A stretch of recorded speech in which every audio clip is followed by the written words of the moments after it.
He is one half of my favorite national show, Joe from the Rufino and Joe show. Maybe we'll get the other half on here in a little bit, but man, a big one down there in College Station. How you doing, bud? Good. I'm a little nervous, and I'm not nervous that because I don't think that Notre Dame can't win this game, but I'm just nervous because I know that Notre Dame, stepping into these types of matchups, they tend to not pan out the way that us Notre Dame fans would hope that they would. But other than that, I'm doing great. College football is back, and it's going to be a great weekend. Yeah, ton of fun already underway, and we've got a lot of good matchups. And yeah, when you're a fan of a team that seems to schedule some of these bigger matchups to start. You know, Florida State scheduled LSU. They've got Alabama and Georgia coming up. They had Ole Miss a few years ago. Notre Dame, a couple of years ago. It's nerve-wracking, but, man, when you can win that first one against a big team, there is truly nothing like it. All right, I got a bit of a hot take. I want you to rate it 1 to 10. I'll step on the live grenade here for the Aggies fans that are watching or listening, and then you can either jump on it with me or go the other way. But is Notre Dame being a little bit disrespected with this line continuing to move towards A&M? I know it's at Kyle Field. Mm-hmm. Game one of a new era. Notre Dame return. Like, A&M just feels like such a big question mark to me. I expect them to be a dog when they go to Florida in a couple of weeks. Like, is it disrespectful to Notre Dame that they're not a huge dog, but that the line keeps towards A&M? I think that they are. I absolutely do think that they are. You mentioned this is a very tough setting to play in, and I think that that's a really important context for previewing this matchup for Notre Dame, and it's probably why this line keeps moving. Just outsiders are looking at it as Notre Dame's playing an SEC team on the road in a tough situation for them. First game of the season. Can they handle this whole entire situation? They tend to start the season slow at times. Can they handle all this? But outside of that, if we pay attention to all the context, I think it is disrespect to look at a first-year head coach, first-year coordinator working with a new quarterback. Connor Weigman's been there, but has been streaky in terms of availability for his health. Hasn't played a ton of games. He's good enough to be a potential first rounder, but he needs to actualize that on the field for an extended period of time. And then on top of this, they lost a lot of depth in the transfer portal. While their defensive line looks phenomenal, I don't know for certain what their linebacking core looks like. I don't know what their secondary looks like. It could be phenomenal. Mike Elko could have this team humming by the middle of this season, but we're talking about week one. Very rarely do first-time head coaches step into these situations without making mistakes. The example that I brought up to Blake, which he kind of hated me bringing it up, I thought of when I know what you're going to say. I already know what you're going to say. When Brian Kelly played, his first game against FSU. Yeah, there were a ton of mistakes in that game, and they almost pulled out that win, but there were still a ton of just dumb issues of coaching mistakes, just missed assignments, penalties. All of those things happen for a first game, for a first-time head coach, and most importantly, against a tough opponent. So Notre Dame's defense, I think, will travel. If their offense is a little slow to get going, I still have faith that they can pull out this game and they can cover, they can win. It's still going to be tight, but it feels really weird that we're just assuming that Texas A&M deserves to be the favorite in this game. Yeah, if this was Elko's second year, and maybe A&M will light the world on fire in year one and just have one of those miraculous turnarounds, but like, that just doesn't usually happen. Like, it usually takes a little time when you have so much turnover and you're a new coach. Now, could they come out and win this game? Absolutely. Could they win this game by 7? Sure. But the idea that it's just going to click, exactly what you just mentioned, with Brian Kelly going up against a Norvell in year 3 versus Brian Kelly in year 1. LSU had more talent on their roster in 2022. Yeah. When Florida State went into New Orleans and won that game thanks to the block at the end. But yeah, I don't know. And I don't know if people just, it doesn't feel like it's Vegas. It feels like people are betting on it, and that's why it continues to inch the other way. But yeah, I don't know if it's just like that SEC logo that just means more, or and not to, maybe this is a good transition to this. Yeah. Maybe it is Notre Dame in some of these big games, in some of these big moments. They've certainly, the past is not really a great indicator of like what this team is going to do, but it might be for the public. The public is the sheep or whatever, like go with the wind. But how does Notre Dame avoid that? How do they avoid falling into the same traps that they've fallen into when they have faced bigger matchups? Yeah, this has been one of my bigger criticisms for Marcus Freeman. I think he's a great coach. I think he has so much potential as a head coach, and he's been a phenomenal recruiter. Hasn't deserved or gotten enough recognition for what he's done to build this roster up to this point, and for how good this defense could be this year because of the collection of the group. But one of his biggest issues, it feels like at times when there's important games, they do tend to start flat.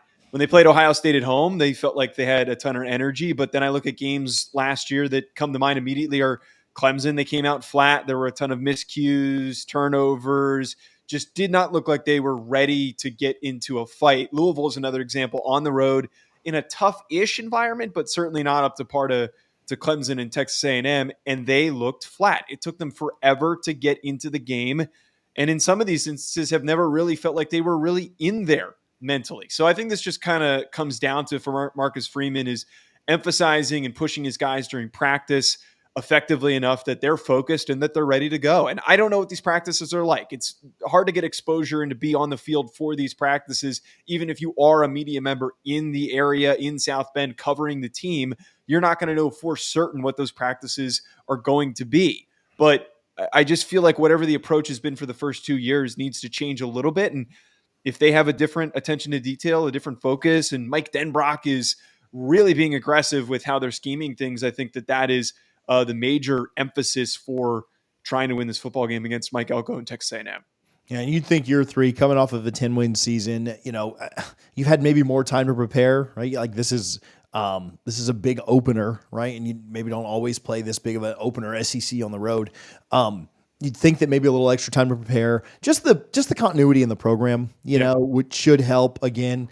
One thing that certainly helped FSU back in that LSU matchup was they had that week 0 game against Duquesne, and I don't know how much you can take away from that, but you do get some live reps hitting somebody else. And so not something necessarily Notre Dame has, but they do have the 2-year head start. And to me, that should almost feel like enough to go in and do it. What is the area, the aspect of this game from a matchup standpoint? Not necessarily like, oh, I'm a Notre Dame guy when we blow it too much in the big games, but like an actual matchup on the field that concerns you or that gives you the most pause in this game. Yeah, it's all coming down to Notre Dame's very young offensive line going up against not only a talented defensive line, but what's going to be a very well-coached defensive line. We know that Mike Elko's impact that he's had with defensive linemen and the progression that he's had is when he was a defensive coordinator and when he was a head coach at Duke. It's very tangible. It's very noticeable. Right now, it sounds like Knapp is going to be starting at left tackle for them for the injured Charles Jagasaw, who is a true freshman. They're replacing Joe Alt. They're replacing Blake Fisher. It's not the type of a situation that you want to be coming into when you have to go up against Shmark Turner and Nick Scowerton, who could be a top 10 pick. Those guys are monsters. They're some of the best defensive linemen in the country. And if they're not quick to get the ball out, if they're not focused and have all their protections prepared pre-snap, and they are 100% paying attention to detail when it comes to all those things, they could regret it. They could lead to a big sack that leads to a turnover, whatever it might be. I'm typically optimistic in Notre Dame offensive linemen to have an impact early. I think it's something that's easy to point out that a lot of true freshmen for Notre Dame at offensive line tend to do really well in the past decades that we've seen. But this is a really hard matchup to step into if you're Knapp and if you're some of these other younger guys on the Notre Dame offensive line. Notre Dame blocks well. They protect well this weekend. Obviously makes their path a lot easier to get to a win. If outside of that, if Notre Dame comes away with this big road win, they certainly set themselves up. The schedule sets up pretty favorably, even maybe the biggest game, and not to overreact too much to week 0, but even the biggest game that maybe looked like it was going to be tough on the schedule, maybe looks a little easier now in November when Florida State comes. Again, there's a lot of football to be played between now and then. Mm-hmm. Man, this feels like a game that you don't want to look so far ahead, but you almost start making plans for December if you can get this one checked off. Well, more importantly, you need to win this damn game, because if they lose it, they don't play anybody until they play Florida State. So there's this huge fat gap where everyone every week is going to be like, why is Notre Dame still ranked? They beat nobody. They beat Navy. They beat Army. Why are they still ranked? And everyone's just going to keep picking and picking and picking because their schedule is so light this year. And it doesn't help. I think Florida State's going to rebound once Alex Atkins is back and calling the plays. Maybe not fully to the point where they're the same team as last year, but to the point where they will be a competitive ranked matchup for when they come to South Bend.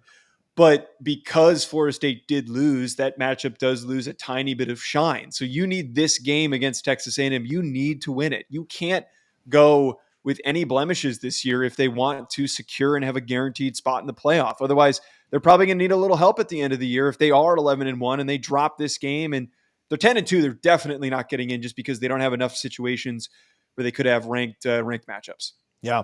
And you're exactly right. Like if A&M ends up 6-6, 7-5, if Florida State, which I agree, I think they'll rebound. I think they'll be better. I don't, necessarily know that they're competing for it all this year, but they'll be better. But if they don't, they're 7-5, and then how does USC adjust to the Big Ten? I mean, you could play nobody with a pulse. Now, I don't think that happens. I think A&M's decent. I think that Florida State's going to be fine. I think USC will be fine against, the middling parts of the Big Ten. But yeah, I mean, it is very important, and the game feels like it means more. Year one, Elko can certainly sell a 3-point loss to a 10-win Notre Dame that's going to the playoff.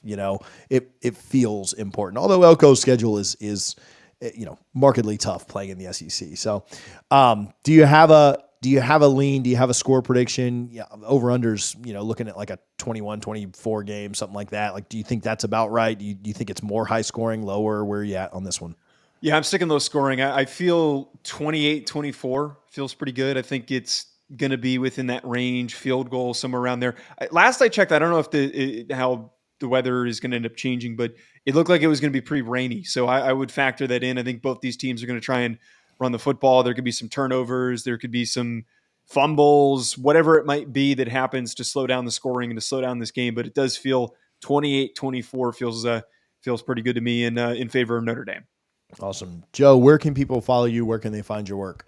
Yeah, you can catch me on Twitter at Joe DeLeon, and then go follow Ruffino and Joe Show on YouTube and anywhere you can catch your podcasts. Awesome. I will link that in the description. I appreciate you a ton. I'm going to the swamp on Saturday, driving up, and then in stop and go traffic while I'm sitting, on my in my car. I'm planning on watching this game as I drive the rest of the way to Tallahassee. So good luck. We'll always enjoy you taking down the SEC and then being able to gloat a little bit on Ruffino and Joe on Sunday, Monday. So appreciate you, man, for joining us and hanging out a little bit. Of course. Thanks for having me. If you enjoyed this preview, we did an episode this morning where we previewed every big college football game from this weekend. You can click the video on the screen right now to see the rest of them. We appreciate you guys for your support. Make sure you hit that subscribe button for College Football Addiction all year long.